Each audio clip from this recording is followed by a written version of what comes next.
Hello everybody and welcome to this video by the Vaidya's Chess Hub, and it is on demand by some of our subscribers that I make a video showing my game in the Danish gambit.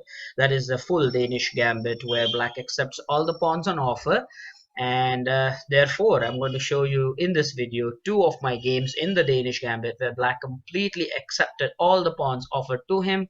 And they are very instructive, these games, because they'll highlight the themes and the ideas behind playing the Danish gambit. So let's get started. Those who are new to Danish gambit, here is how you arrive at the position: e4, e5, white offers d4, black took, I played c3, my opponent took. Here there is a line also with the knight takes c3, but that will not be the full Danish, so I will show you a game with the full Danish where I played bishop c4, black took the final pawn, and now bishop takes b2. And from this position I'm going to show you two different games, and the first game that I recollect is where I got the response queen g5 from black, where black wanted to attack my hanging g2 pawn. Now this seems a good move, but trust me, it is only helping white to develop more.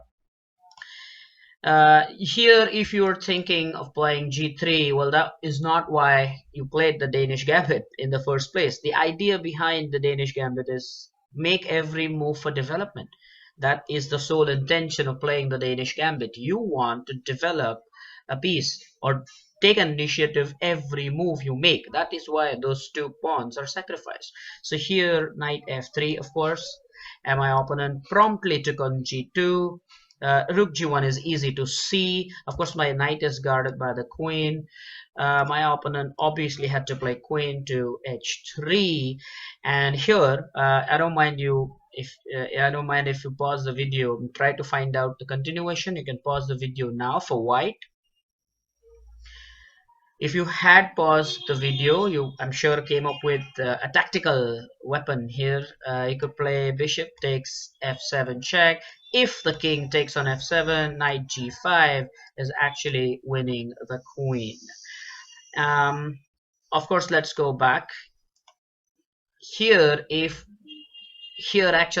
black king understands the consequence of taking on f7 and goes on to d8, then my point is that white can still play rook takes g7, and after bishop takes g7, bishop takes g7, and white should be winning this game comfortably. If I'm not wrong, you put this position in any chess engine, let's say it is plus 3, 3.5, something like that.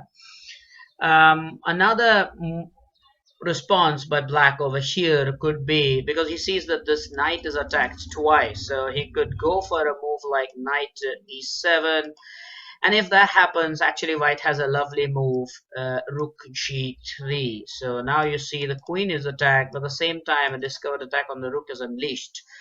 So this was a very interesting game where actually my opponent fell for that king takes f7 trap. So it was needless actually for me to do the remaining. In the game, my opponent took on f7 and I played knight g5, and he resigned because he was going to lose the queen. Alright, now let's go back to our position, and here I'm going to show you the second game. Again, having reached this position with the Danish gambit accepted, my opponent tried the idea of giving me a check first. Here, white should play knight to c3. My opponent played knight to f6. I played knight g e2, and that's an important move, knight g e2. And my opponent took the pawn because my knight is pinned on c3, if you see. And that's why he took the pawn on e4. I castled, and now the knight is not pinned anymore.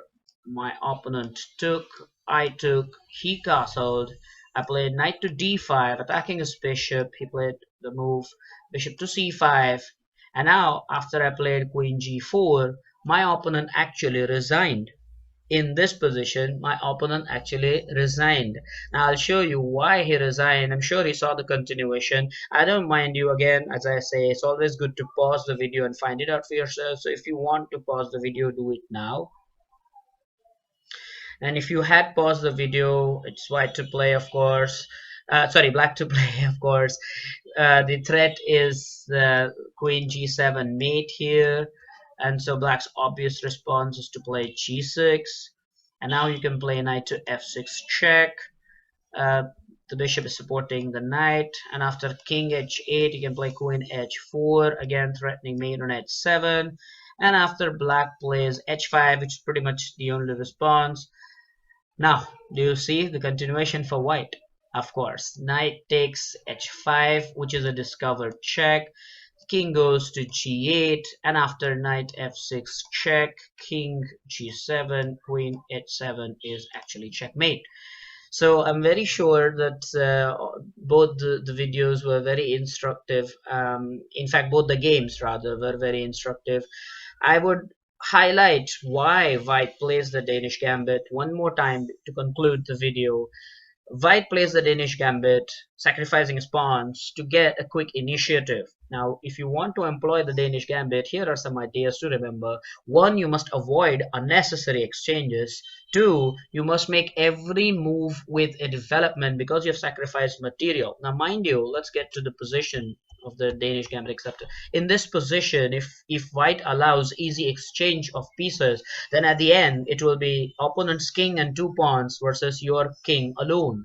So at the end, if black is able to equalize in the game, he should definitely have a winning endgame. So that's not why you employ the Danish Gambit. You want a quick lead in the opening and make the most of out of the lead that you've achieved in development. So that's what I want you to remember if you want to try the Danish Gambit yourself. So I hope that you enjoyed these two games that I have actually played and the idea behind it. And do give it a thumbs up if this video was interesting. And as I always say, keep playing, keep enjoying, keep learning, and thank you so much for watching this video.